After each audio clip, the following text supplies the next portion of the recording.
Fourth set update tayo ng laban ng Creamline kontra sa Choco Mucho, kung saan nga nagising na ang kupunan ni Cici Rondina at hindi nga kagaya ng set 1 at set 2 na basta-basta na lang sila papataubin ng Creamline. Ngayon naman ang Creamline naman ang namomroblema dahil sila naman ang naghahabol ng score. Gising na ngayon si Cici Rondina dahil sa pagtatapos ng first technical timeout ay lamang nga ng 2 puntos ang Choco Mucho.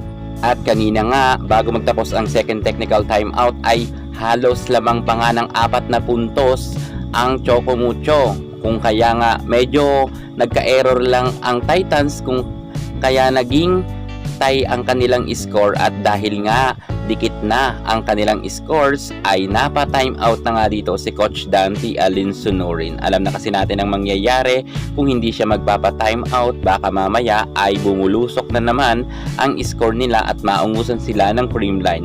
Naninigurado si Coach Dante Alinsunurin na makukuha nila ang 4th set, lalo't umiinit na ngayon si MV Fons. Speaking sa umiinit, hindi rin nagpahuli si Mars Alba sa kanyang 1-2 play at sa kanyang mga mauutak red na mga pagkakaset, at maging itong sinunag ay gumagana na dahil naka 9 points na siya. So ibig sabihin talagang lumalaban naman ang Choco Mucho at kitang-kita naman natin na halos dikit nga ang score bago magtapos ang second technical timeout. Sa duluhan na lang magkakatalo. Speaking nga sa duluhan na laban nila ay medyo umabante kasi ng scores ang Creamline dahil yan sa mga malalakas na follow ni MV Fons, Gemma Galan sa Michelle Gumabaw, at kasama pa dyan ang ating BDL, kung saan marami talagang mga paghuhugutan na mga star players na pupuntos pagdating sa Creamline Pool Smashers. Samantalang sa Choco Mucho ay halos kay Cici Rondina talaga papunta lagi ang bola.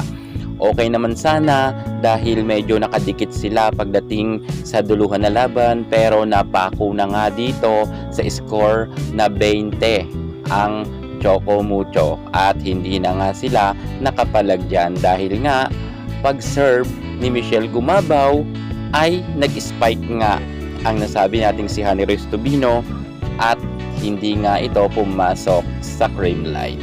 Kung kaya nagka-error nga itong si Tubino at dahil nagka-error nga itong si Honey Royce, talo na nga sila, at parang kitang-kita mo na malungkot talaga si Dindin Santiago Manabat sa naging laban. Sayang dahil padikit na sana sila at may laban pa, pero mukhang hindi talaga nila kaya ang Creamline pagdating sa duluhan na laban. Iba ang Creamline habang tumatagal lumalakas.